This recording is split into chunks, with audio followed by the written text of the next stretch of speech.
So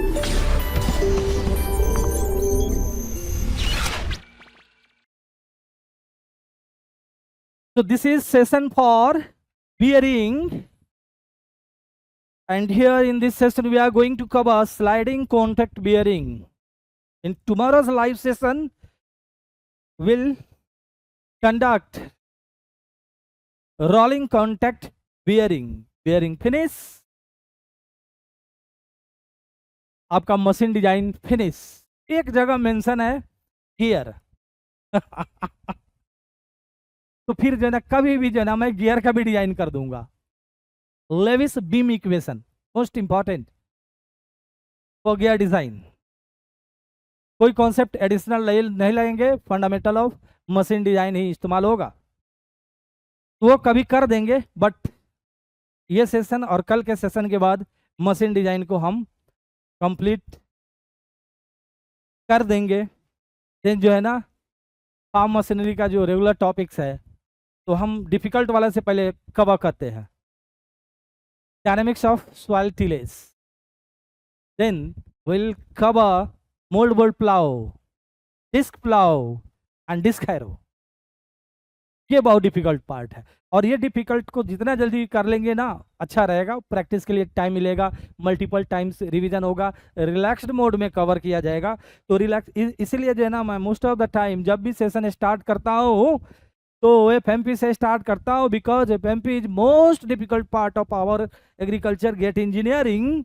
So we need sufficient time and multiple times revision to get full confidence over this topic. This is rank booster topic subject. Rank booster है। जो topper जो करते हैं ना 10 number 15 number का जो difference create करते हैं, that difference is actually created by trans AG student at the cost of covering this most difficult and important part of AG GAT syllabus, right?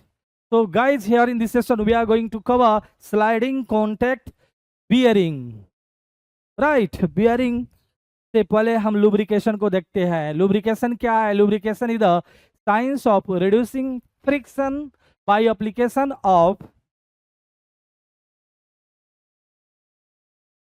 Special substance called as lubricant between the rubbing surfaces of bodies having relative motion. तो bearing में क्या होती है, एक जो है ना moving element होता है और एक क्या होती है उसको सपोर्ट करता होता है, राइट? तो सपोर्टिंग एलिमेंट हमारा बियरिंग कहलाता है। बात समझ में आया? लुब्रिकेशन से क्या एडवांटेज आपको मिलेगा? ये फ्रिक्शन को रिड्यूस करता है, वियर को डिक्रीज करता है और जो कॉन्टैक्टिंग सरफेसेस है, राइट, उसको प्रोटेक्ट करता है कोरोजन वगैरह से। बियरिंग के जो ना एडवांटेजेस हो गए। Modes of bearing, modes of lubrication, thick film lubrication, thin film lubrication, zero film lubrication, right? यानी कि जो मूविंग एलिमेंट है सपोर्टिंग एलिमेंट से डिस्टेंस पर है और उसके बीच में लुब्रिकेंट है, वो भी थिक फिल्म का लुब्रिकेशन है। तो वो केस हो गया थिक फिल्म लुब्रिकेशन का। अब जब लुब्रिकेट का फिल्म बहुत थिन है, जस्ट बाउंड्री पर जो है ना जो सरफेसेस है उस पर लुब्रिकेशन है, तो वो थिन लुब्रिकेशन का केस है। और जीरो लुब्रिकेशन, जीरो लुब्रिकेशन कुछ भी नहीं, राइट? तो इस केस में जो है ना आपका जो बियरिंग सरफेसेस है, राइट, वो अगर ग्रेफाइट का हो या मोलिब्डेनम डाइसल्फाइड का हो, उस केस में हमें लुब्रिकेशन की जरूरत नहीं है, वो खुद वियर होकर लुब्रिकेशन का काम करेगा। तो वो जीरो फिल्म लुब्रिकेशन का केस हो गया। Thick film lubrication describes a condition of lubrication where bearing surfaces in relative motion are completely separated by film of fluid, thick film of fluid। Since there is no contact between the surfaces, the properties of surfaces like surface finish have little or no influence on the performance of the bearing. तो अगर जो है bearing surfaces rough भी है, जो relative motion में है surfaces, एक तो मूविंग एलिमेंट है और दूसरा बेयरिंग सरफेस है, तो ये सरफेसेस के जो सरफेस फिनिश है ना, रफ है या स्मूथ है, इसका जो है ना इन्फ्लुएंस परफॉर्मेंस पे नहीं पड़ेगा, बिकॉज सरफेसेस जो है जो रिलेटिव मोशन में है, राइट, बियरिंग सरफेस रेस्ट में है और एलिमेंट जो है ना मूविंग है, अनदर एलिमेंट मूविंग है, तो इनके बीच में थिक फिल्म लुब्रिकेंट का है, तो सरफेस के फिनिश परफॉर्मेंस में, मोशन में किसी प्रकार का इन्फ्लुएंस प्रोड्यूस नहीं करेगा। थिक फिल्म लुब्रिकेशन में किससे प्रभावित होंगे वो, उसकी विस्कोसिटी क्या है, फ्लूइड की जो लुब्रिकेंट है उसकी विस्कोसिटी क्या है। लुब्रिकेंट 3 टाइप्स के होते हैं, लिक्विड लुब्रिकेंट, जिसमें आप मिनरल्स ऑयल, वेजिटेबल ऑयल्स आप ले सकते हैं, semi solid lubricant, grease, right, semi solid lubricant का एग्जांपल है, एंड सॉलिड लुब्रिकेंट में आप ग्रेफाइट एंड मोलिब्डेनम डाइसल्फाइड ये समझ सकते हैं, राइट। तो लिक्विड लुब्रिकेंट है तो उसकी विस्कोसिटी कितना जो ना रेसिस्टेंस मोशन को मिलेगा, जो मूविंग एलिमेंट है वो विस्कोसिटी से डिसाइड किया जाएगा, सरफेस फिनिश का रोल नहीं आएगा। हाइड्रोडायनेमिक लुब्रिकेशन, अब आया हमारा hydrodynamic lubrication is defined as a system of lubrication in which the load supporting fluid film is created by the shape and relative motion of the sliding surfaces. The principle of hydrodynamic lubrication is shown in the figure. अब देखिए जो है ना hydrodynamic lubrication क्या है, right, जो elements relative motion में है उसके बीच में थिक फिल्म का फॉर्मेशन कैसे होगा। Hydrodynamically, it means we are providing lubrication, thick film lubrication due to hydrodynamic action of relatively moving elements, right? ये देखिए, ये आपका क्या है, ये सैफ्ट है और ये क्या है, बियरिंग सरफेसेस है, ये बियरिंग है, ये बाहर वाला, और अंदर सैफ्ट है। तो सैफ्ट का जितना पार्ट बियरिंग के अंदर रहता है उसको जर्नल बोलते हैं।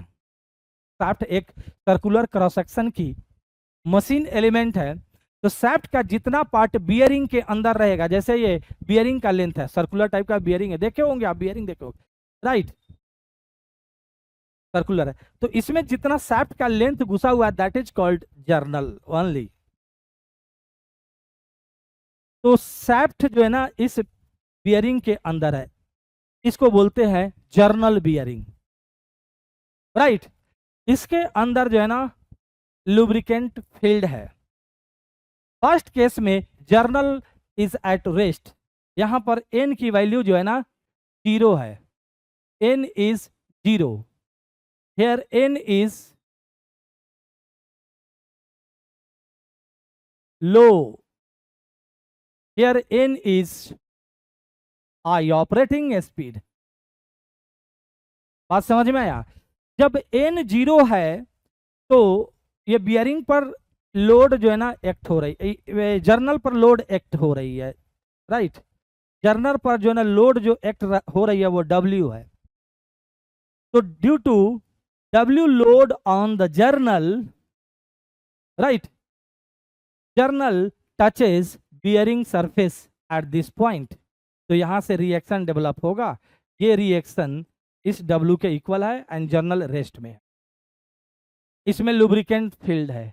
अब जर्नल जो है ना रेस्ट से मोशन में आ रहा है, जर्नल स्टार्ट्स टू रोटेट, जब स्टार्ट करेगा रोटेशन तो ये जर्नल बियरिंग को पीछे की तरफ धक्का देगा, इसमें रोटेशन है ना, ये बियरिंग तो जो है ना ये बियरिंग कहलाएगा, ये बियरिंग है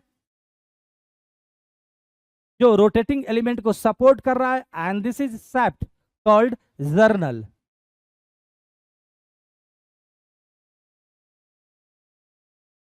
तो जब जर्नल जो है ना स्टार्ट रोटेट करना स्टार्ट करेगा तो ये बियरिंग को इधर की तरफ घसीटेगा, तो बियरिंग सरफेस क्या करेगा, कहेगा ले भैया हम फ्रिक्शन फोर्स तुमको तुम्हारे मोशन के अपोजिट लगा देता हूं। इस फ्रिक्शन की वजह से journal climbs to the right side of the bearing surface, चढ़ जाएगा इसके ऊपर, इधर घसा के चला गया। देखिए सेंटर क्या था, यहां पर था जर्नल की, सेंटर कहां पर आ गई, यहां पर आ गई, चढ़ गया इधर। अब देखिए यहां पर क्या बना, वेज शेप्ड रीजन। आपको कोई भारी ऑब्जेक्ट उठाना हो तो आप क्या करते हैं, ये एक ट्रेंगुलर टाइप का, इस तरह का जो है ना ट्रेंगुलर टाइप का ऑब्जेक्ट बना के, इस तरह का ऑब्जेक्ट बना के, और इसके ये जो है ना रखा हुआ है कोई आइटम, बहुत भारी ऑब्जेक्ट रखा हुआ है, तो ये लगा बना के इसमें थोड़ा सा एडजस्ट करके इधर से फोर्स लगाते हो तो ये चढ़ना स्टार्ट हो जाता है। वेज एक्शन बोलते हैं इसको, राइट। तो अब ये जो वेज शेप्ड रीजन जो फॉर्म हो रहा है इस वाले केस में, ये जो वेज शेप्ड रीजन इस तरह का ट्रेंगुलर टाइप का, इसमें क्या है, फ्लूइड है, राइट। अब जो है ये वेज शेप्ड रीजन में फ्लूइड फोर्स किया जाएगा, जब फर्दर इसकी स्पीड और बढ़ाई जाएगी तो more and more lubricant fluid lubricant enters this wedge shaped region. अब ये क्या करेगा, इसकी वजह से ये उठकर इधर आ जाएगा। देखिए यहां पहुंच गया, अब फिर से सेंटर जो है ना जर्नल की यहां पर पहुंच गई, बहुत इजी है ना। And here journal is running at its operating speed. तो ये कंडीशन है, और यहां पर फ्रेंड्स आपको देखना पड़ेगा क्लियरेंस स्पेस क्रिएट हो गया जर्नल एंड बियरिंग सरफेस के बीच में, जिसे हम एच बोलते हैं। And here h is thickness of film, यानी कि at high speed at running speed of the journal we are getting thick film lubrication between elements which are performing relative motion. So this thick film is created by hydrodynamic action, so it is called lubrication का काम कर रहा है, and it is called hydrodynamic lubrication. So here thick film kind of lubrication is achieved due to hydrodynamic action of the fluid. और ये operating condition है। कभी सोचे थे आप लोग, आप तो हमेशा सोचते होंगे बॉल बेरिंग में जो है ना इस को जो है ना बॉल बेरिंग में इंसर्ट करा के रखेंगे, अरे बाबा विदाउट बॉल बेरिंग ये इसकी load carrying capacity ball bearing से ज्यादा होती है, क्योंकि बॉल के साइज जो है ना पर डिपेंड होता है कि साइड पर कितना लोड जो है लगेगा। Ball bearing is made for ball bearing is used to support radial load. This is also used to support radial load. यानी कि बेयरिंग ये जर्नल पर लोड रेडियली लग रहा है, तो बॉल बेरिंग से ज्यादा इसकी स्ट्रेंथ है ना। सब जगह बॉल बेरिंग मत घुसेड़ दो, बॉल में पिचक जाएगा छोटे छोटे एलिमेंट है, फास्ट होगी तो बॉल जो है ना हाउसिंग से बाहर निकल जाएंगे ऐसे एक्सियल डायरेक्शन में। तो हर जगह जो है ना बॉल बेरिंग सुटेबल नहीं है, वहां पर हम जर्नल बेरिंग यूज करते हैं। समझ में आ गया कैसे काम कर रहा है जर्नल बेरिंग। तो आप देखेंगे कि इस जो ना रीजन में जो क्लियरेंस स्पेस है थिक फिल्म का जो लुब्रिकेशन हुआ है, इस वाले रीजन में प्रेशर का डिस्ट्रीब्यूशन ऐसे हुआ है, प्रेशर जो है ना इधर एटमॉस्फेरिक है, लेकिन धीरे धीरे प्रेशर बढ़ते मैक्सिमम हुआ और फिर घटते एटमॉस्फेरिक हो गया। डियर फ्रेंड्स, अगर यहाँ पर होल भी कटा हुआ रहे in order to insert lubricant, कोई फर्क पड़ने वाला है? इधर प्रेशर इस वेज शेप्ड रीजन में प्रेशर बहुत हाई हो गया है, लेकिन इस इधर प्रेशर एटमॉस्फेरिक ही है, राइट। सो हाइड्रोडायनेमिक एक्शन में सीलिंग करने की कोई जरूरत नहीं है, लीक नहीं करेगा। ये मत करना हाई प्रेशर डेवलप हो गया, अरे बाबा ये इतना हाई प्रेशर डेवलप हुआ है ना कि इसके इस जर्नल पर लगने वाले लोड को उठा लिया है फिर भी जो है ना लीक नहीं करेगा, क्योंकि इतना ही रीजन में ही वो प्रेशर हाई हुआ है, मतलब एटमॉस्फेरिक से बढ़ते मैक्सिमम हुआ, मैक्सिमम से रिड्यूस होते होते एटमॉस्फेरिक हुआ इसी रीजन में। बाकी सब जगह प्रेशर एटमॉस्फेरिक ही है, तो इधर आधा काट के भी हटा देंगे तो क्या फर्क पड़ता है। इसको काट भी देंगे तो कोई फर्क नहीं पड़ेगा। तो फुल जर्नल बेयरिंग में आपका जो ना फुल होती है बियरिंग, और पार्शियल जर्नल बेयरिंग होती है, काट के भी हटा दीजिए, लुब्रिकेंट डालना और आसान हो जाएगा, इधर से नल से टोटी लगा देना, लुब्रिकेंट डालना ठीक है, कंटिन्यूअसली लुब्रिकेंट डालते जाएगा। तो pressure distribution at full speed, ये वही चीज यहाँ पर लिखा गया है। इन hydrodynamic lubrication bearing, initially the journal is at rest, there is no relative motion and no hydrodynamic film, therefore there is a metal to metal contact between the surfaces of the journal and bearing। यहाँ पर metal metal contact हो रही है at rest and at low speed there is metal to metal contact, metal to metal contact हो रही है। High speed पर आपका थिक फिल्म लुब्रिकेंट का कॉन्टैक्टिंग सरफेसेस के बीच में बन रहा है, जिसके कारण फ्रिक्शन जो है ना, metal to metal contact remove हो गया, फ्रिक्शन रिड्यूस हो गई, पावर लॉस रिड्यूस हो गई। हम जो है ना जर्नल को सपोर्ट देने जा रहे थे और पता चला जर्नल में अवेलेबल पावर को बर्बाद कर दिया, तो अच्छी बात नहीं ना है। जैसे जो ना क्रैंक शाफ्ट है आपका, तो क्रैंक शाफ्ट को जो ना दोनों तरफ सपोर्ट करना है, तो क्रैंक शाफ्ट पर अवेलेबल जो टॉर्क और पावर है वो हमारा पावर यूटिलाइज होने वाला है अनदर ऑपरेशन में। अब उसको जो है क्रैंक शाफ्ट को सपोर्ट करने में ही अगर पूरा पावर बर्बाद हो गया, तो उस तरह का जो है ना सपोर्ट क्रैंक शाफ्ट को हम नहीं देंगे, बॉल बेरिंग लगा देंगे।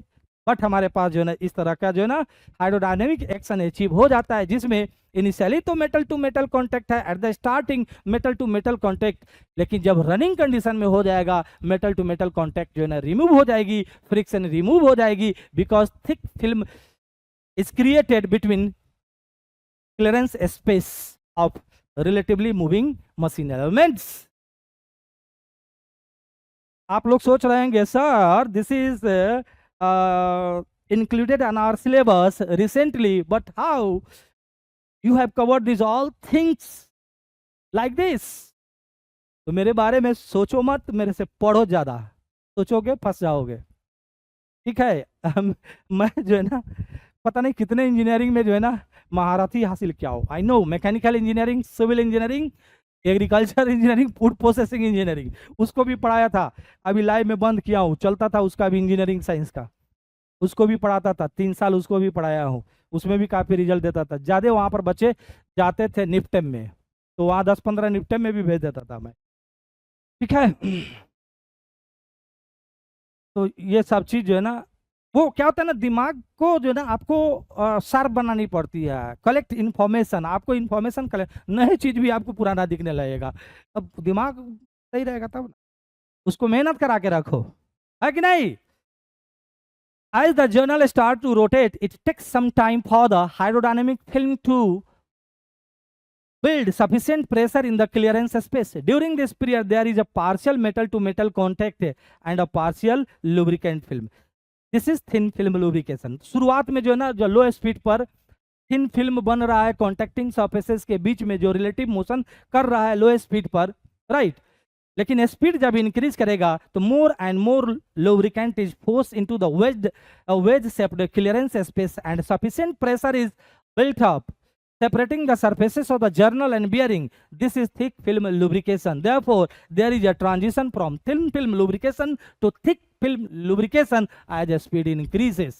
Speed journal का increases करेगा तो metal to metal contact, thin film lubrication and then thick film. Bearing working on hydrodynamic lubrication. Thrust bearing, journal bearing. अभी journal bearing का भी जस्ट देखे ही है। Thrust bearing, journal bearing. Thrust bearing किसे कहते हैं, देख लो, ये टेक्स एक्सियल लोड, यानी कि ये जो सैफ्ट है ना रोटेटिंग है और इसके एक्सिस के अलोंग इस पर लोड लग रही है, तो इसको सपोर्ट करने के लिए ये जो है ना आपका बियरिंग सरफेस है, बीच में जो है ना थिक फिल्म फॉर्म हुआ है लुब्रिकेंट का। So we are getting, we are not getting metal to metal contact, friction reduces, power loss decreases, और फिर जो है ना हमारा ये बेयरिंग जो लो पावर लॉस करानी चाहिए उसकी रिक्वायरमेंट को सेटिस्फाई कर रहा है, बेयरिंग का लाएगा।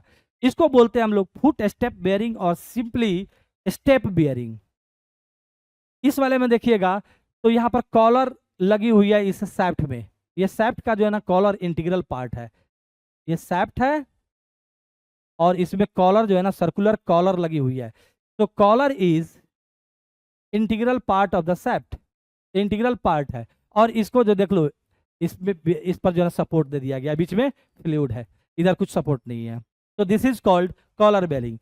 ये थ्रस्ट बेयरिंग है, takes axial load. There are two types of thrust bearing, foot step और सिंपली फुट स्टेप और pivot bearing and collar bearing.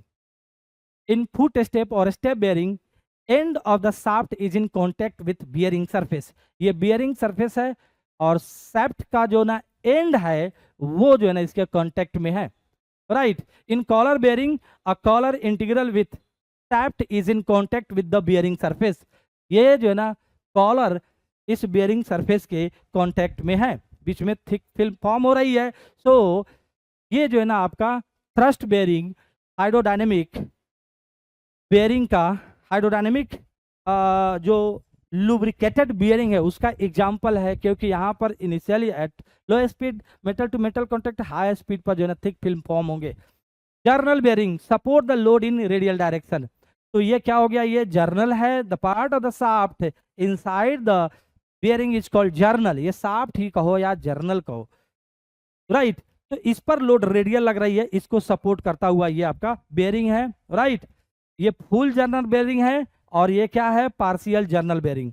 Partial क्यों मेरे भाई, क्योंकि इधर जो है ना हम बोला था ना काट के हटा भी दोगे तो कोई फर्क पड़ने वाला नहीं है, क्योंकि हाइड्रोडायनेमिक एक्शन के चलते जो प्रेशर डेवलप होता है, जो इस डब्लू को नीचे से सपोर्ट देता है, वो केवल वेज शेप्ड रीजन में ही होता है और बाकी प्रेशर एटमॉस्फेरिक ही रहती है। तो कटिंग भी हो जाता है, कोई फर्क नहीं पड़े, बहुत बढ़िया रहेगा। इधर टोटी डाल के लुब्रिकेंट सप्लाई करते रहो, राइट।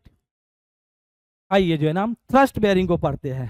थ्रस्ट बेयरिंग अभी जस्ट देखा, थ्रस्ट बेयरिंग आपका पिवोट बेयरिंग था, फुट स्टेप बेयरिंग और पिवोट बेयरिंग और step bearing, and second collar bearing था। फुट स्टेप बेयरिंग में जो ना फ्लैट जो ना फुट बना हुआ है या कोनिकल फुट बना हुआ है। फ्लैट में भी सिंगल जो है ना सिंगल हो गया, मल्टीपल भी हो सकते हैं, राइट। फ्लैट इट इज, इसको हटा दीजिए, राइट, यहां से इसको हटा दीजिए, कोई जरूरत नहीं है। कोनिकल पिवोट बेयरिंग, तो इस तरह से कोण बने हुए रहेंगे।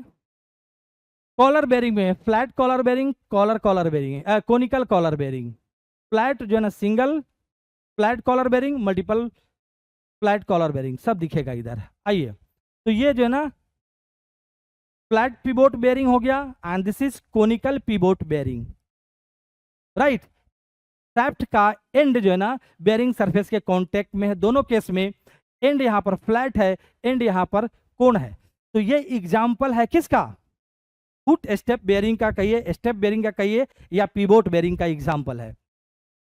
इस वाले में देख लीजिए, ये शाफ्ट है और इसका इंटीग्रल जो है ना ये कॉलर है, राइट। इसका इंटीग्रल पार्ट है, ये शाफ्ट का इंटीग्रल पार्ट है। और बियरिंग के अंदर जो ना ये होल कटी हुई है, शाफ्ट आर पर चला गया, इसके ये और ये फ्री है, रिलेटिव मोशन इसके बीच में होगा। जब ये रोटेट करेगा तो कॉलर भी रोटेट करेगा, इस पर जो ना लोड लग रही है, क्योंकि ये थ्रस्ट बेयरिंग का एग्जाम्पल है। कॉलर बेयरिंग, कॉलर इसको बोलते हैं और ये बेयरिंग बोलते हैं, राइट। कॉलर बनी हुई है, इस पर एक्सिस के अलोंग लोड लग रहा है, जिसको सपोर्ट करानी है बियरिंग सरफेस के द्वारा और साथ ही साथ फ्रिक्शन कम हो। तो यहाँ पर देखिए कांटेक्ट बन रही है, फ्रिक्शनल कांटेक्ट सरफेस बन रहा है, राइट। तो ये हमारा जो है ना सिंगल कॉलर है। इसी तरह इसमें मल्टीपल कॉलर बनेंगे और मल्टीपल बियरिंग सरफेसेस बनेंगे। डियर फ्रेंड्स, इस वाले केस में देखेंगे तो जो है ना बियरिंग सरफेस का रेडियस कहाँ से स्टार्ट हो रहा है, यहाँ से लेकर यहाँ तक है। तो ये जो है ना आर आई हो गया, ये आर ओ हो गया। बात समझ में आ गया। ये हमारा जो है ना शाफ्ट रोटेटिंग है, राइट। और शाफ्ट की जो रेडियस है वो आर है, वही जो है ना inner radius of the collar कहिए या बियरिंग सरफेस करिए, राइट। तो यहाँ पर आर आई आर के बराबर है, inner radius of the collar कहिए या जो है ना शाफ्ट का रेडियस कहिए, R O outer radius of the collar या बेयरिंग कहिए, राइट। इस केस में देखेंगे इनर जो है ना 0 हो गया है और आउटर ये है, आर आई 0 हो गया है, आर ओ 0 है, अल्फा सेमी कोण एंगल कहलाएगा। यहाँ पर भी देखिएगा इनर यानी कि कॉन्टेक्ट जो है ना बेयरिंग सरफेस से 0 रेडियस से स्टार्ट होके यहाँ तक जा रही है। राइट। जो बेयरिंग सरफेस से कॉन्टेक्ट आर आई रेडियस से स्टार्ट होकर आर ओ तक जा रही है। तो इसी तरह जो है ना हमने अरेंज कर दिया flat pivot bearing, conical pivot bearing में। ये इसलिए कि फार्मूला एक डेवलप करें, उसमें सब में एक ही लगाएंगे। Conical collar bearing, right. ये जो है ना आपका कोनिकल कॉलर बेयरिंग है।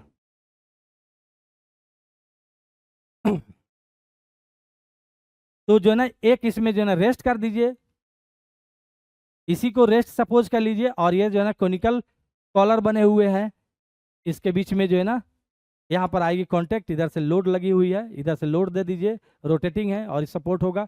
यहाँ से बियरिंग सरफेसेस का रेडियस यहाँ से स्टार्ट हो रहा है आर आई से आर ओ तक, ये सेमी कोण एंगल है, राइट। तो आपका आर आई यहाँ पर क्या है, आर आई जो है ना inner radius of the cone है, r O outer radius of the cone है, आर जो है ना शाफ्ट डायमीटर है, अल्फा सेमी कोण एंगल है। ये कोनिकल कॉलर बेयरिंग हो गया। सिंगल कॉलर बेयरिंग लेके आते हैं, सिंगल कॉलर बेयरिंग का केस जो हम लोग पढ़े थे ना, क्लच, सेम वही है कि नहीं? प्लेट क्लच पढ़े थे ना, वही चीज तो है, यहां से लेकर यहां तक कांटेक्ट है।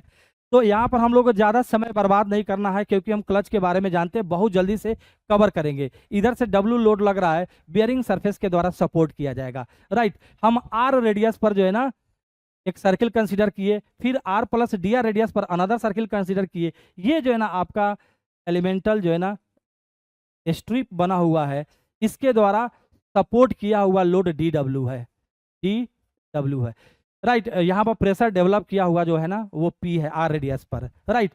तो पी इंटू ये जो स्ट्रिप बना है सर्कुलर स्ट्रिप, इसकी area 2 pi R into D R, P into 2 pi R into D R, this is D W. ये जो है ना सपोर्ट गया इधर से इस कॉलर को, बियरिंग सरफेस के द्वारा इस कॉलर को सपोर्ट किया, इधर से डब्ल्यू आ रही है तो डी डब्ल्यू इधर से, और यही डी डब्ल्यू जो है ना इंटीग्रेट करके टोटल जो है ना इधर से सपोर्ट जाएगा, जो इसको जो अप्लाइड जो डब्ल्यू है इसके इक्वल हो जाएगा। यानी कि बियरिंग सरफेस ने जो थ्रस्ट लोड डब्ल्यू लग रहा है उसको सपोर्ट दे दिया।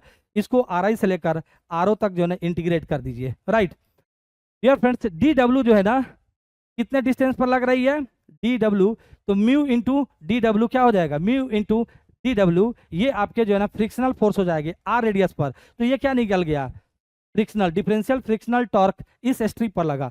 टोटल फ्रिक्शनल टॉर्क हमें निकालना है, इसको इंटीग्रेट कर देंगे आर आई से लेकर आर ओ तक, राइट। तो ये क्लियर हो गया, W P into 2 pi R D R, are I से लेकर आर ओ तक, आर आई से लेकर आर ओ तक, राइट। अब जो है ना अब लगाएंगे uniform pressure theory and uniform wear theory, उन दोनों की हेल्प से डब्ल्यू एंड टी एफ निकालेंगे अलग अलग। सेम चीज चल रही है, uniform pressure theory, pressure remains constant, right. तो जो है ना हम इंटीग्रेट करेंगे, प्रेशर को बाहर निकाला और ये करे तो ये आया, यानी कि डब्ल्यू क्या हो जाएगा, प्रेशर जो डेवलप हुआ है बियरिंग सरफेस पर इंटू बियरिंग सरफेस की area, pi R O square minus are I square. ये जो है ना रिलेशनशिप हो गया।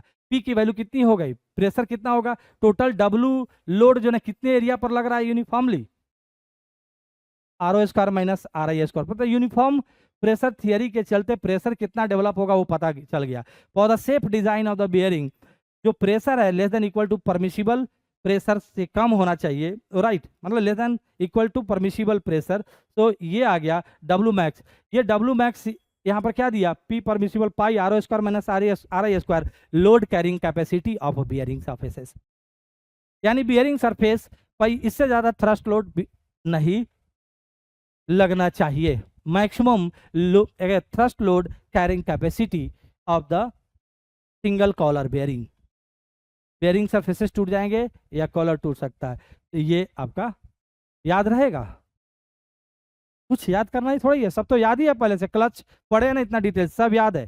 तो maximum load carrying capacity of single collar bearing, permissible pressure pi R O square minus are I square, right. दोनों में से कोई भी क्रॉस हो सकता है, कॉलर क्रॉस हो सकता है, बेयरिंग सरफेस क्रॉस हो सकता है। तो ये परमिशिबल कॉलर का लगा देंगे, तो ये maximum load carrying capacity of collar हो गया। और कॉलर जो है ना घसक भी सकता है, सीयर भी हो सकता है उसके, तो W max upon 2 pi R into thickness of the collar T, W max इतना जो है ना शियर स्ट्रेस डेवलप हो, पता चला कि 60% कॉलर खसक गया, तो उसका भी डिजाइन आप कर लिए, right. Dear friends, frictional torque की बात करेंगे तो डिफरेंशियल टॉर्क को इंटीग्रेट करना आर आई से आर ओ तक, mu W R I effective होता है, और ये आर इफेक्टिव की वैल्यू जो है ना ये होती है यूपीटी के अकॉर्डिंग। पावर लॉस ये हो गया, पावर लॉस यहाँ पर कम होना चाहिए, राइट। वहां पर क्या थी, ये ज्यादा होना चाहिए, ये ज्यादा होना चाहिए, किसमें, क्लच में ज्यादा होना चाहिए, यहाँ पर कम होना चाहिए। बात समझ में आना है ना, आना आ रहा है ना। वहां पर जो है ना चिपक के मूव कराना होता है, समझ रहे हैं ना, क्लच के द्वारा पावर ट्रांसमिशन होती है, यहाँ पर सपोर्ट करने के लिए यूज किया जा रहा है, तो लॉस कम होना चाहिए। तो ये पावर लॉस का एग्जांपल हो गया, this is not power transmission यार कुत्ते।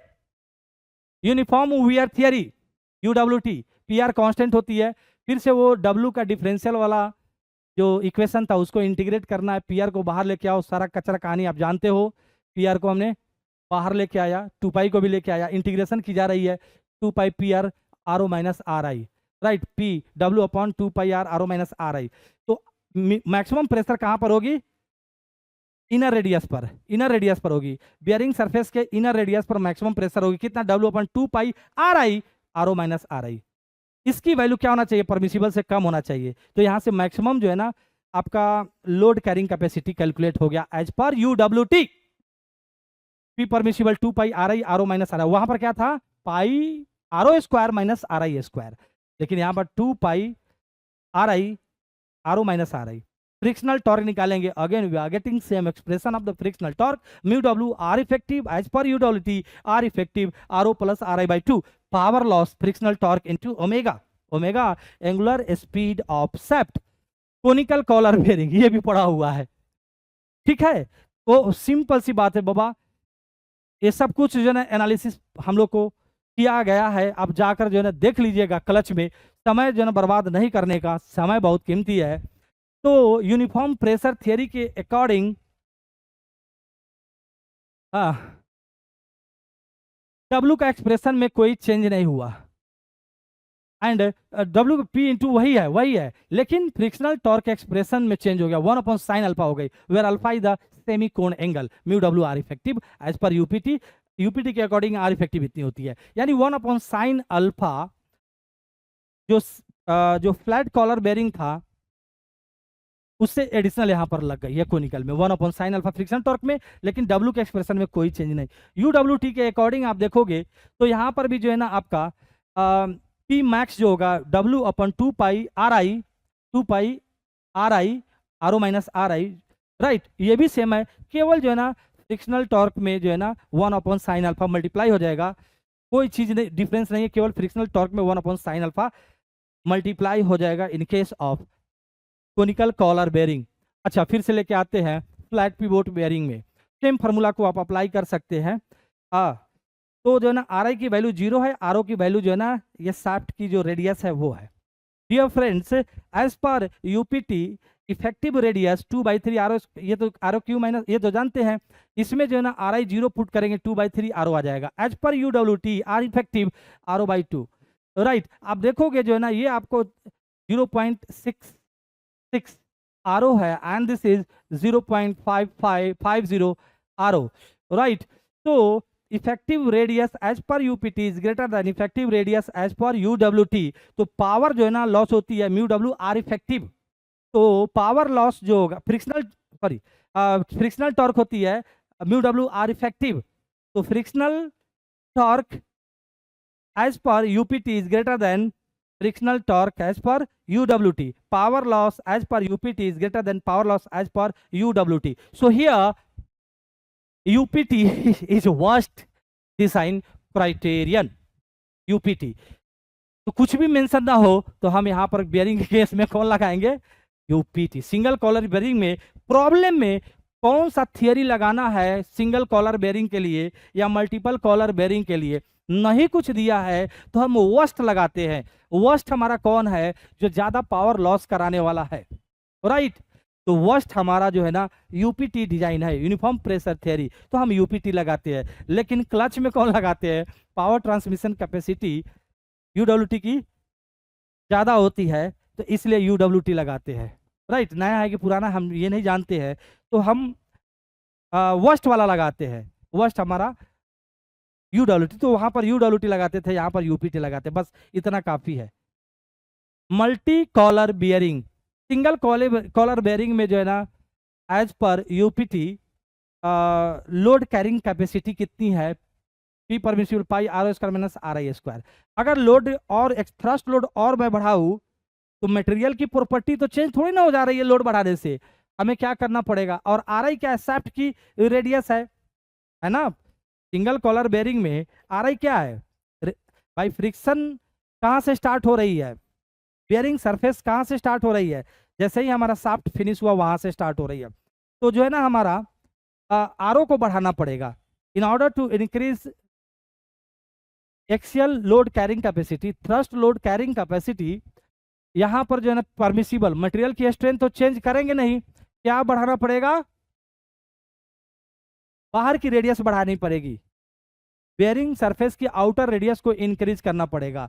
तो अगर रेडियल स्पेस का प्रॉब्लम है कि भाई आप नहीं बढ़ा सकते आउटर रेडियस, जहां पर ये बेयरिंग लगी हुई है वहां पर लेस रेडियल स्पेस है, नहीं बढ़ा सकते, तो अब हमें करना क्या है कि भाई जो है ना हम एक कॉलर पर लगने वाले लोड को कम कर देते हैं। तो इसकी वजह से इसके लिए हमें मल्टीपल कॉलर्स इंटीग्रेट करना पड़ेगा शाफ्ट के साथ। तो यहाँ पर देखिए शाफ्ट के साथ जो ना मल्टीपल कॉलर्स जो ना लगे हुए हैं, collars are integral part of the shaft, right. यहाँ से जो है ना W लोड लगा, इधर से चाहे इधर से W लोड लगा, तो यहाँ पर भी सपोर्ट होगा, यहाँ पर भी सपोर्ट होगा, यहाँ पर भी सपोर्ट होगा, यहाँ भी सपोर्ट होगा, ये सब मिलकर सपोर्ट करेगा। कितने हैं, 1 2 3 4 5।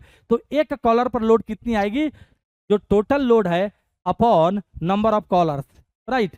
तो जो है ना ये मिला एक कॉलर पर लोड।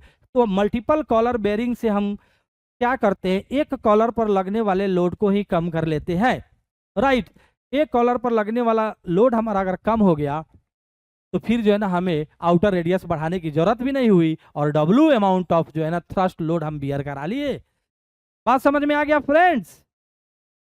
लेकिन लॉसेज जो है ना देखिए कितना बढ़ जाएगा, यहां भी लॉस होगा, यहां भी लॉस होगा, यहां भी, यहां भी, यहां भी बढ़ जाएगा कि अनइफेक्टेड रहेगा, नहीं लॉस भी नहीं बढ़ेंगे। फ्रिक्शनल जो लॉस, जो फ्रिक्शनल टॉर्क है, फ्रिक्शनल टॉर्क क्या लिखोगे, टोटल जो फ्रिक्शनल टॉर्क लिखोगे इन मल्टी कॉलर बेरिंग, एक में कितना हो रहा है, तो एक में जो है ना mu W each R effective, एक कॉन्टेक्ट में जो है ना कॉलर एंड बेयरिंग के बीच में mu W each R effective, ऐसे कितने हैं, N है। अब देखिए N म्यू W इच क्या है, W upon N R effective.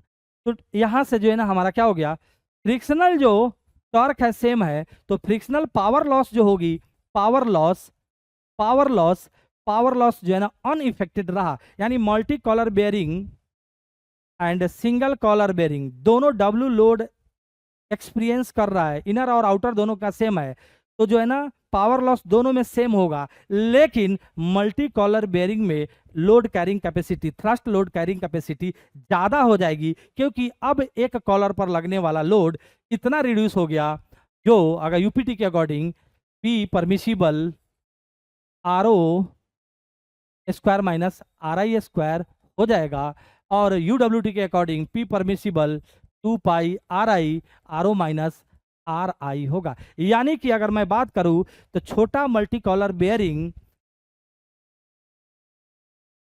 Right, छोटा भी मल्टी कॉलर बेयरिंग एक सिंगल मल्टी कॉलर, बड़े सिंगल मल्टी कॉलर बेयरिंग के बराबर लोड कैरी कर सकते, या दोनों का साइज सेम है, inner and outer bearing surfaces का रेडियस सेम है, तो multi collar bearing without failure here, crushing failure, वो मैक्सिमम ज्यादा अमाउंट का फर्स्ट लोड बियर कर सकता है। डन। तो क्या पढ़ा कि इच से जो है ना ये फार्मूला रिलेटेड होगा, W इच से ये फार्मूला रिलेटेड होगा, W इच से। फ्रिक्शनल टॉर्क आप एक में निकालो, frictional torque mu W each R effective, और N है तो N से मल्टीप्लाई कर दो, बात वही आएगा। फ्रिक्शनल टॉर्क में कोई चेंज नहीं, लोड एक ऊपर आने वाला कम हो जाएगा। लेकिन वहां पर क्या हो रही थी, मल्टीप्लेट क्लच में सब स्लाइड होकर चिपक जा रहे थे, इसलिए हर कॉन्टैक्टिंग सरफेसेस में W ही लग रहा था, जिसके कारण फ्रिक्शनल टॉर्क N टाइम से बढ़ जा रही थी, राइट। पावर लॉस ज्यादा हो जा रही थी, उस पावर लॉस जो हो रही है वो हीट के फॉर्म में जनरेट हो रही है, उसका सेफ्टी रिमूवल जरूरत था, so that multiplate clutch was kept inside coolant, coolant के अंदर डाला हुआ था वो। यहाँ तो जो है ना गेम ही कर पड़ोगे, दोनों चीज अलग है, वहां पर सब सट जा रहे थे, तो डब्ल्यू डब्ल्यू सब में लगेगा, कॉन्टेक्टिंग सरफेस में डब्ल्यू, लेकिन यहाँ पर सट नहीं रहे हैं सब, पूरी डब्ल्यू को ये इतने एंड कॉलर्स मिलकर जो है ना सपोर्ट दे रहे हैं। सो एक कॉलर एंड बियरिंग सरफेस के बीच में जो एक्सेल लोड आएगा वो डब्ल्यू अपन एन आएगी, वहां पर कॉन्टेक्टिंग सरफेसेस के बीच में डब्ल्यू ही था, सब चिपक जा रहे थे आके, फ्री टू मूव था। तो ये सारी चीजें जो है ना समझ में आना बहुत जरूरत है। आइए अब जर्नल बेरिंग को देखते हैं। Dear friends, o prime and o दो सेंटर बना, ये फुल स्पीड पर आपका जर्नल रोटेट कर रहा है, थिक फिल्म लुब्रिकेशन बन रही है, यहाँ पर जो है ना ये जो देख रहे हैं थिक फिल्म की थिकनेस h है, ये डिस्टेंस हमारा आप बोल सकते हैं इसे o prime centre of the bearing, ये o prime centre of the bearing है, and o is the centre of journal, right.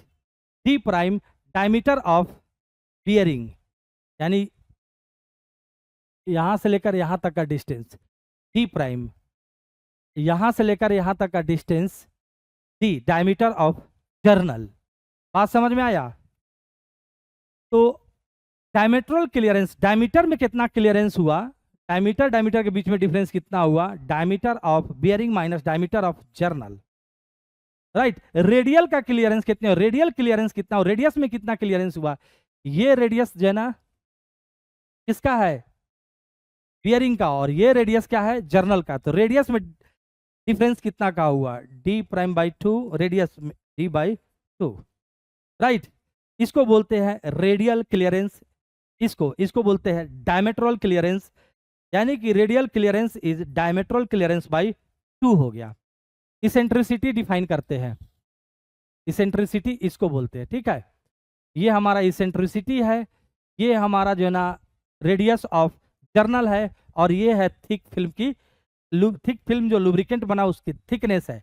तो यहां से लेकर यहां तक डिस्टेंस हमारा रेडियस ऑफ द बियरिंग है, तो it is R plus E plus H. Eccentricity निकल के आ गया, दोनों सेंटर के बीच का जो है distance R prime minus R minus H. Eccentricity ratio अगर बोला जाए तो eccentricity upon radial clearance, eccentricity R prime minus R, ये सी बाई 2 अभी निकाला था, radial clearance, radial clearance diametral clearance upon 2 minus H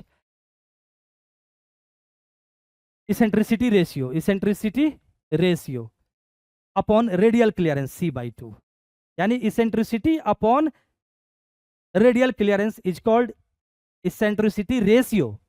तो ये क्या हो जाएगा, 1 minus 2h upon C. h thick film की थिकनेस हो गई, टी डायमेट्रल क्लियरेंस यानी कि D prime minus D. L by D ratio, length of journal upon diameter of journal. अगर दोनों सेम है तो उसको बोलते हैं square bearing. L by D greater than 1 हो तो उसको जो है ना हम बोलेंगे long bearing. L by D less than equal to 1 हो उसे बोलते हैं short bearing. L by D का वैल्यू कम हो यानी कि लेंथ जो है ना जर्नल का कम अंदर गया है, जर्नल का लेंथ कम गया है, डायमीटर बड़ा है, तो साइड से लुब्रिकेंट की लीकेज होगी, पावर लॉस बढ़ेगा, साइड लीकेज बढ़ेगा, पावर लॉस बढ़ेगा। एल बाई डी जो है ना यानी कि जर्नल का लेंथ बियरिंग के अंदर ज्यादा है ना, ये बियरिंग हो गया, इसके अंदर ज्यादा है, तो इसको अंदर डालने में जो है ना दिक्कत होगी, अलाइनमेंट का प्रॉब्लम होगा। साइड लीकेज तो रिड्यूस हो जाएगी लेकिन अलाइनमेंट का प्रॉब्लम हो जाएगा। इसलिए एल बाई डी रेशियो न ज्यादा होना चाहिए न कम होना चाहिए, 1 और 2 के बीच में होना चाहिए। Diametral clearance ratio C upon D, C upon D, diametral clearance ratio C upon D, C upon D less होगा, ठीक लेस होगा, यानी कि डायमीटर का difference upon diameter of the shaft, यानी सी की वैल्यू अगर कम होगी तो जो है ना बहुत ही क्लोज होगा, क्लोज होंगे, यानी कि एकदम समझिए कि क्लोज फिट होगी, बहुत ज़्यादा गैप नहीं है, तो वो वेजिंग एक्शन लुब्रिकेंट का उतना मिलेगा नहीं, तो फ्रिक्शन बढ़ेगी, पावर लॉस ज़्यादा होगा। C/D अगर बहुत ज़्यादा कर दिए, यानी कि बियरिंग का डायमीटर ज़्यादा और शाफ्ट का कम, तो मैकेनिकल अनस्टेबिलिटी हो जाएगा, ढक्का ढक ढक्का ढक होगा। तो इसलिए C/D जो है ना 0.0012 टू 0.001 टू 0.002 के बीच में होना चाहिए। L/D रेशियो, C/D रेशियो, ये सब इंपॉर्टेंट है। हाइड्रोस्टैटिक लुब्रिकेशन, हाइड्रोडायनेमिक लुब्रिकेशन देख लिया, अब हाइड्रोस्टैटिक लुब्रिकेशन देखते हैं डियर स्टूडेंट्स। हाइड्रोस्टैटिक लुब्रिकेशन, तो यहां पर जो है ना ये देखिए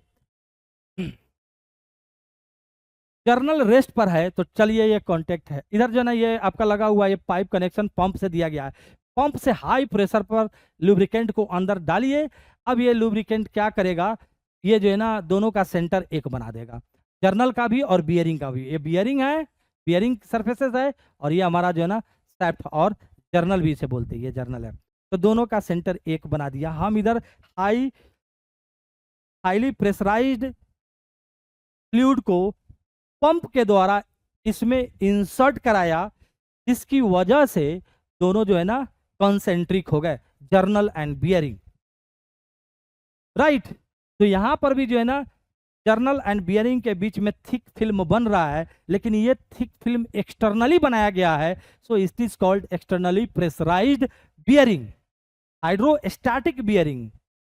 हाइड्रोडायनेमिक में भी थिक फिल्म आ रही थी जर्नल एंड बियरिंग के बीच में, लेकिन वो हाइड्रोडायनेमिक एक्शन से आ रहा था, उसे सेल्फ एक्टिंग बियरिंग बोलते हैं। Thick film formation is happening due to hydrodynamic action of the fluid. Fluid is continuously forcing into wedge shaped region, so that we are getting separation between contacting surfaces. Thick film formed ऐसे हो रही थी वहां पर, right. तो friends यहां पर thick film बन रहा है, एक्सटर्नल प्रेशराइज्ड फ्लूइड इन किया गया है। तो डियर फ्रेंड्स यहां पर proper sealing is required, bearing का प्रॉपर सीलिंग होना चाहिए, otherwise pressurised fluid leak out हो जाएंगे, प्रेशराइज्ड फ्लूइड लीक होंगे, राइट। लेकिन वहां पर जो है ना पार्शियल बियरिंग भी था, वहां पर लीकेज हो गया, इसका उतना प्रॉब्लम नहीं है, समझ में आ गया। अब hydrostatic and hydrodynamic thick film का केस है, थिन फिल्म और boundary lubrication, which is also called boundary lubrication, is defined as condition of lubrication where the lubricant film is relatively thin and there is partial metal to metal contact. This mode of lubrication is seen in door hinge and machine tool slides. thin film बना हुआ है, right. तो इस तरह के लिए polar molecules लेते हैं। पोलर मोलिक्यूल्स मतलब पोलर मोल्स में क्या होते हैं कि पॉजिटिव और नेगेटिव पोल्स मोलिक्यूल के जो है ना दोनों कॉर्नर पर बन जाते हैं, वो सब आपस में अरेंज होकर क्लस्टर बनाकर एक जो ना सेपरेशन कॉज कर देते हैं। तो कहीं जो है मेटल टू मेटल कांटेक्ट होगा, कहीं जो है ना वो क्लस्टर ऑफ पोलर मॉलिक्यूल्स अगर आ गए तो वो जो है ना मेटल टू मेटल कांटेक्ट को हटा देगा, तो कहीं मेटल टू मेटल कांटेक्ट कहीं नहीं। तो ये जो है ना थिन फिल्म लुब्रिकेशन है या बाउंड्री लुब्रिकेशन है, right. Hydrodynamic lubrication and hydrostatic lubrication के बीच में हम डिफरेंस को इस टेबल के थ्रू देखते हैं। Lubricant is supplied to bearing at atmospheric pressure. Lubricant जो है ना बेरिंग के अंदर एटमॉस्फेरिक प्रेशर में डाली गई है, लेकिन यहाँ पर लुब्रिकेंट जो है ना हाई प्रेशर पर डाला गया है। तो यहाँ पर सीलिंग की रिक्वायरमेंट नहीं है, लेकिन यहाँ पर सीलिंग एंड मेंटेनेंस जो है ना इंपॉर्टेंट है। Pressure of lubricant increases due to hydrodynamic action, so it is called self acting bearing. Pressure of lubricant increases due to external device, so it is called externally pressurized bearing. Metal to metal contact is avoided only at high speed, but at low speed जब start करेगा hydrodynamic bearing, जैसे journal bearing है, वो जब start होगी hydrodynamic bearing lubricated bearing, तो initially metal to metal contact in film बनेगा, then at high speed we are getting thick film between contacting surfaces, right. So here intermittent stopping and running must be avoided, यानी कि इस तरह का bearing वहां नहीं लगाएंगे जहां पर स्टार्ट की जा रही है बंद की जा रही है, स्टार्ट की जा रही है बंद की जा रही है। यानी कि एक बार स्टार्ट कर दिया पूरे दिन भर चला, यानी 2 घंटा 4 घंटा 5 घंटा 10 घंटा चला, for that places we adopt this kind of lubrication, यानी हाइड्रोडायनेमिक लुब्रिकेटेड बियरिंग हम यूज करेंगे। लेकिन जहां पर इंटरमीडिएट बार बार हमें रोकना पड़ रहा है, चलाना पड़ रहा है, रोकना पड़ रहा है, चलाना पड़ रहा है, तो metal to metal contact at the starting condition में होती है, तो ज्यादा पावर लॉस होगा, तो वहां पर हाइड्रोस्टैटिक बेयरिंग का यूज करते हैं। This lubricant is used to support shaft running at high speed. This is used to support shaft running at any speed. There is no metal to metal contact. पूरा का पूरा जो है ना contact शुरू से लेकर अंत तक, लो स्पीड, जीरो स्पीड से लेकर रनिंग स्पीड, हाई नहीं कहीं। Cost of lubrication is minimum, यहाँ पर हाई होगी। पंप भी चाहिए, सीलिंग भी चाहिए, मेंटेनेंस भी चाहिए। बहुत इंपॉर्टेंट कर्व है फ्रेंड्स, इसे म्यू बाई पी कर्व करते हैं, bearing characteristic curve.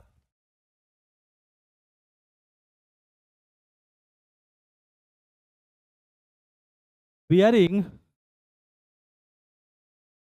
Characteristic curve,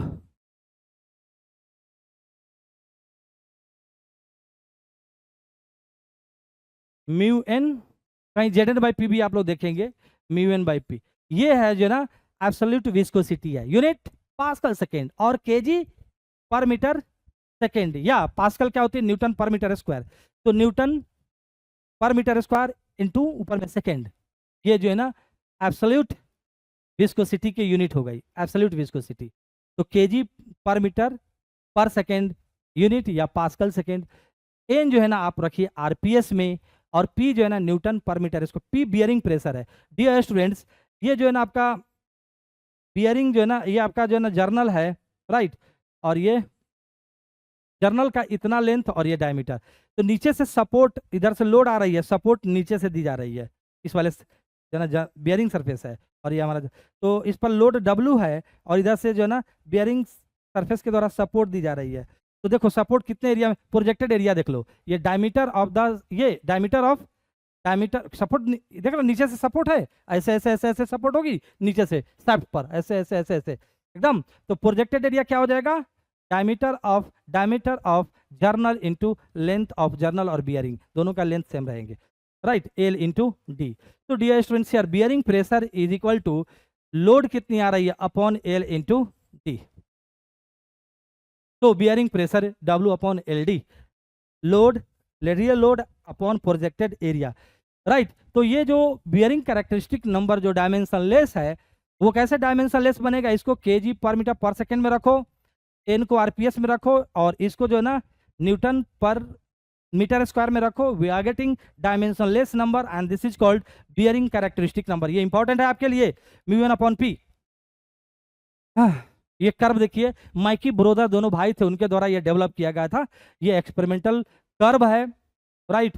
तो इस कर्व को जरा देखेंगे आप, ये जो है ना actual friction, coefficient of friction लग रहा है एफ, ये कोएफिशिएंट फ्रिक्शन एफ है, और ये इस वाले पर एब्सिसा पर हमने क्या रखा, ऑर्डिनेट पर कोएफिशिएंट ऑफ फ्रिक्शन, एब्सिसा पर हम लोग जो है ना bearing characteristic number mu N upon P को रखा। तो देखिए कैसे बियरिंग कैरेक्टरिस्टिक नंबर के अकॉर्डिंग फ्रिक्शन कोएफिशिएंट की वैल्यू चेंज हो रही है, राइट। जैसे जैसे बियरिंग कैरेक्टरिस्टिक नंबर बढ़ेगा, एफ की वैल्यू घटेगी, घटते घटते मिनिमम होगी, मिनिमम होते होते फिर अब ये इंक्रीज करना स्टार्ट कर देगा, right. Dear students, the value of bearing characteristic number at which coefficient of friction is minimum, यहाँ पर जो है ना एफ की वैल्यू मिनिमम है, F is minimum here, right. तो corresponding to this minimum coefficient of friction, this value of bearing characteristic number is called bearing modulus alpha, alpha। तो alpha क्या है, alpha is the value of, alpha is bearing modulus is the value of bearing characteristic number mu N upon P where coefficient of friction is minimum, इसको बोलते हैं bearing modulus, right. समझ में आ गया। अब जो है ना यहाँ पर इनिशियली जो है ना, इनिशियली लो स्पीड पर मेटल टू मेटल कांटेक्ट है ना, लो स्पीड पर मतलब स्टार्ट हुआ तो मेटल टू मेटल कांटेक्ट था, थोड़ा और स्पीड बढ़ा, यानी स्पीड बढ़ा, बियरिंग कैरेक्टरिस्टिक नंबर बढ़ा, तो जो है ना metal to metal contact thin film में बना, और स्पीड बढ़ा यानी बियरिंग कैरेक्टरिस्टिक नंबर बढ़ा, तो फिर से जो है ना क्या हुआ, थिक फिल्म बना, राइट। इसलिए जो है ना ये जो है ना डिक्रीज हो रही है कोएफिशिएंट ऑफ फ्रिक्शन। इनिशियली क्या है, metal to metal contact, at low value of bearing characteristic number, at low value of n bearing characteristic number is n low, at low value of n bearing characteristic number अब देखिए जब n की value 0 है तो almost bearing characteristic number 0 होगा, और उस समय जो है मेटल टू मेटल कॉन्टैक्ट है, coefficient of friction is very high. जब स्पीड बढ़ेगी तो क्या हो जाएगा, वेज एक्शन की वजह से थिन फिल्म बनेगा, बाउंड्री लुब्रिकेशन होगी, थिक फिल्म बनेगी। तो क्या हो जाएगा, स्पीड जैसे जैसे बढ़ेगा तो जो है ना एफ की वैल्यू जो है ना डिक्रीज हो रही है। जब थिक फिल्म बन गया तो मिनिमम हो गई, अब और स्पीड बढ़ाएंगे तो अब बढ़ रही है। आप देखिए क्यों बढ़ रही है, ये एक्सपेरिमेंटल कैलकुलेशन है। दो पार्ट में हमने इस लाइन के द्वारा डिवाइड कर दिया इंटायर जो है ना बियरिंग कैरेक्टरिस्टिक कर्व को दो पार्ट में। इधर वाले को हम लोग स्टेबल रीजन बोलते हैं क्योंकि इधर हमारा थिक फिल्म बना है और इधर जो है ना हमारा थिन फिल्म है। तो ये हमारा अनस्टेबल रीजन है, रीजन 2। ये रीजन 1 स्टेबल थिक फिल्म और ये रीजन 2 थिन फिल्म अनस्टेबल। अब कैसे ये स्टेबल रीजन है, कैसे ये अनस्टेबल है, उसको हम इजीली वेरीफाई कर सकते हैं। यहाँ मैंने किया है ऐसा बुक वुक में ना मिलेगा, बुक वुक ढूंढना नहीं। कुछ बच्चे हैं जाके बुक ढूंढते हैं, भाग, ये बुक सब में थोड़ी मिलता है, ये बहुत मेहनत से ड्रॉ की जाती है, सब एक जगह से कलेक्ट की जाती है। हमारे रिसर्च तो किया हुआ नहीं है, लेकिन हम जो है ना जब जाते हैं तो अच्छे अच्छे बुक्स का कलेक्शन कर करके सब कंटेंट लेकर आते हैं, और कंटेंट लेकर जो है ना ऐसे ही नहीं डाल देते हैं। ये जहां है ना वहां जाके गेट देखते हैं क्या पूछता है, तो किस में है, ये मैकेनिकल का पार्ट है, ये तो जाके देखे मैकेनिकल में क्या क्या पूछा है, फिर उसके हिसाब से कंटेंट बनाए हैं। रात भर जगे थे, अब जाऊंगा तो सोऊंगा। Right, significance of bearing characteristic number. तो हमें चेक करना है ये स्टेबल और अनस्टेबल क्यों है। देखिए रीजन 1 हम सेलेक्ट करते हैं, केस 1 केस 2। रीजन 1 में केस 1 केस 2 हमने मान लिया कि जो है ना डब्ल्यू बढ़ा दिया। डब्ल्यू बढ़ा सकते हैं नहीं भाई, जर्नल बेयरिंग पर डब्ल्यू बढ़ा सकते हैं कि नहीं, रेडियल लोड बढ़ा दिया। अब डब्ल्यू के बढ़ाने से क्या हो जाएगा, बियरिंग प्रेशर इंक्रीज कर जाएगी। बियरिंग प्रेशर इंक्रीज करेगी तो μ1/P जो बियरिंग मॉडुलस नंबर है, बियरिंग जो कैरेक्टरिस्टिक नंबर है μ1/P, वो क्या हो जाएगा, डिक्रीज कर जाएगा प्रेशर के बढ़ने से। जब जो है ना bearing characteristic number μ1/P decrease किया, तो इस वाले रीजन में जब डिक्रीज करता है बियरिंग कैरेक्टरिस्टिक नंबर तो एफ की वैल्यू क्या हो रही है, एफ की वैल्यू, ये जब इधर हम जा रहे हैं तो एफ जो है ना कम होते जा रहा है, एफ कम होते जा रहा है। देखो ना एफ की वैल्यू कम होते जा रहा है, एफ डिक्रीज होते जा रहा है। एफ जब डिक्रीज होगा पावर लॉस कम होगी, पावर लॉस कम होगा, हीट जनरेशन कम होगी, तो जो है ना टेम्परेचर रिड्यूस होगी, temperature of the fluid reduce होगी। टेम्परेचर फ्लूइड के जब रिड्यूस होती है तो विस्कोसिटी क्या होगी, इंक्रीज होगी। विस्कोसिटी जब इंक्रीज हुई तो μ1/P फिर से इंक्रीज हो गया, जिस कारण से μ1/P बढ़ा था, उसी का अनदर इफेक्ट होते होते μ1/P घटा था ना यहाँ पर, जिस कारण से μ1/P घटा था, यानी इधर आया था अंदर, आप वही कारण अंदर कचरा करके फिर से μ1/P को उसी जगह पर ला दिया। डियर स्टूडेंट्स, यहां से बॉल छोड़ा मैंने, यहां पर बॉल है इनिशियली, इसको थोड़ा सा डिस्टर्ब करके यहां लाओ और छोड़ दो, फिर से वापस यहीं पर आ जाएगा। This is the case of stable equilibrium. Right, this is the case of stable equilibrium. यहां पर जो ना बॉल पड़ा हुआ है, राइट, इसको थोड़ा भी छुओगे इक्विलिब्रियम में छुओगे तो ये कभी भी इस जगह पर नहीं आएगा, अनस्टेबल इक्विलिब्रियम। यानी कि जो है ना हमने एफ की वैल्यू को डिस्टर्ब कर दिया डब्ल्यू को बढ़ाकर, फिर से वही एफ हो गई। फिर से हमने जो है ना बियरिंग कैरेक्टरिस्टिक नंबर को डिस्टर्ब कर दिया था डब्ल्यू को चेंज करके, यानी कि लोड ज्यादा लगा दिया। इस रीजन में अगर हमारा बियरिंग ऑपरेट हो रहा है, जर्नल बियरिंग इस रीजन में ऑपरेट हो रहा है स्टेबल रीजन में, और अचानक जो है ना फ्लक्चुएटिंग लोड है, फ्लक्चुएटिंग लोड डब्ल्यू में वारी, तो उसकी वजह से जो है ना Z1/P μ1/P bearing characteristic number change हो गया, एफ चेंज हो गई। फिर अंदर आपस में इस तरह से कहानी हुआ कि फिर से वही μ1/P और एफ हो गई। So that this region is called stable region. दूसरा केस देखते हैं, किसी कारण से जो है ना फ्लूइड की लुब्रिकेंट की टेम्परेचर बढ़ गई, तो टेम्परेचर बढ़ने से विस्कोसिटी डिक्रीज करेगा, विस्कोसिटी डिक्रीज करने से μ1/P bearing characteristic number decrease करेगा। स्टेबल रीजन में बियरिंग कैरेक्टरिस्टिक नंबर के डिक्रीज होने से एफ की वैल्यू क्या होगी, डिक्रीज करेगी। एफ की वैल्यू डिक्रीज करेगा तो जो है ना पावर लॉस क्या हो जाएगा, डिक्रीज करेगा। Power loss decrease, heat generation कम होगी तो फिर से जो है ना टेम्परेचर डिक्रीज करेगा। टेम्परेचर डिक्रीज करने से म्यू की वैल्यू इंक्रीज करेगी। जिस वजह से म्यू घटा था अंदर कचरा होकर फिर से म्यू जो है ना बढ़ गया, फिर से जो है ना बियरिंग कैरेक्टरिस्टिक नंबर वही हो गई। So that guys this is stable region. ठीक, फिल्म इधर अनस्टेबल रीजन देखते हैं, रीजन 2 को। टेम्परेचर मान लिया कि किसी वजह से जो है ना लुब्रिकेंट की बढ़ गई, तो टेम्परेचर बढ़ने से म्यू की वैल्यू डिक्रीज हो जाएगी, mu N upon P decrease होगी। तो इस रीजन में mu N upon P decrease हुआ तो एफ की वैल्यू और बढ़ गई, एफ की वैल्यू और बढ़ गई, पावर लॉस और बढ़ गया, हीट जनरेशन और बढ़ गया, टेम्परेचर और बढ़ गया, म्यू की वैल्यू फिर से डिक्रीज हुई, mu one upon P decrease हुई, फिर एफ बढ़ गया। बाद में जो है ना इतना contact, metal to metal contact, seizure, complete seizure, bearing जो है ना जनरल बियरिंग सीज कर जाएंगे।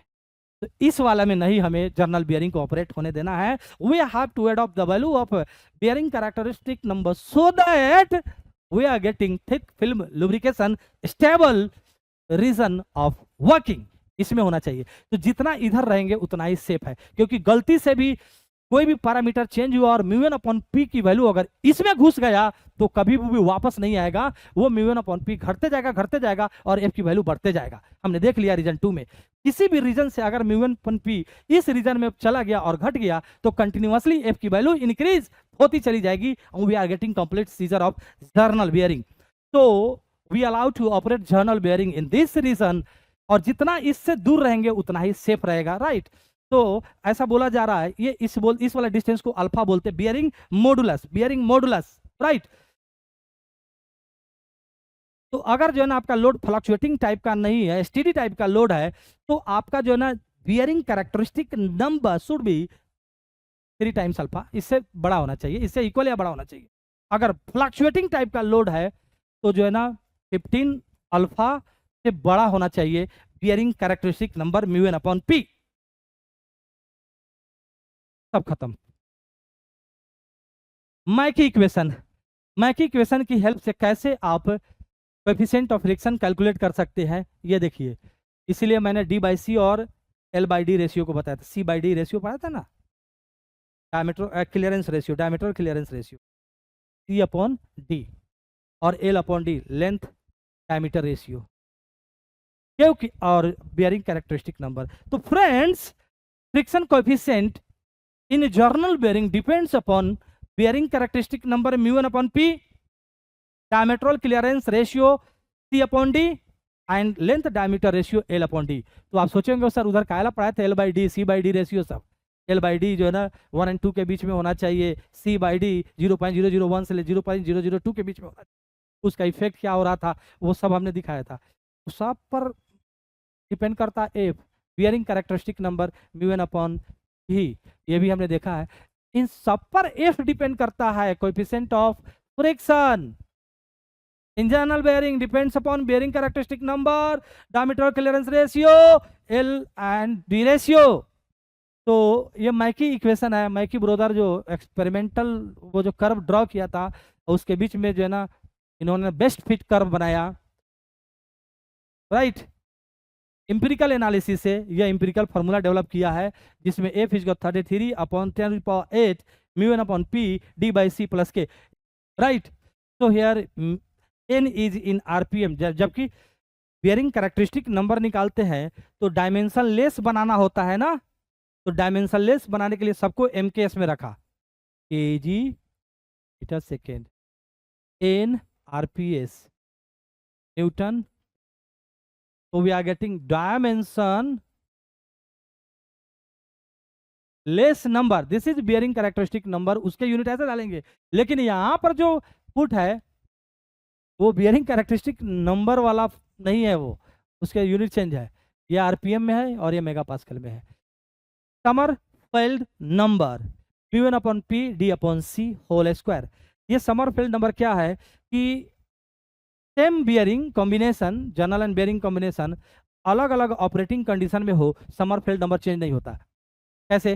जैसे जो है ना आपका जो है ना a particular journal bearing is fitted to a machine where radial load is this and shaft is running at this speed, one condition or one operating condition। वही जो है ना जर्नल बेयरिंग दूसरे मशीन में लगी हुई है and it is carrying another amount of axial radial load and operating at another speed. तो दोनों ही केस में S1 और S2 इक्वल होगा। बात समझ में आ गया? समझा? ये Sommerfeld number remains unchanged when a same journal bearing is fitted to a machine. They are working in different conditions. बात समझ में आया? अलग लोड अलग स्पीड, एक कंडीशन, फिर वही जर्नल बेयरिंग दूसरा लोड W एंड दूसरे स्पीड, अनदर कंडीशन, दोनों में समरफेल्ड नंबर कैलकुलेट करके इक्वेट कर दो, जो पूछता है अननोन निकाल दो। Guys this is end of sliding contact bearing. अगर आपके पास कोई डाउट है तो पूछ सकते हैं, नहीं है तो सेशन लीव कर सकते हैं।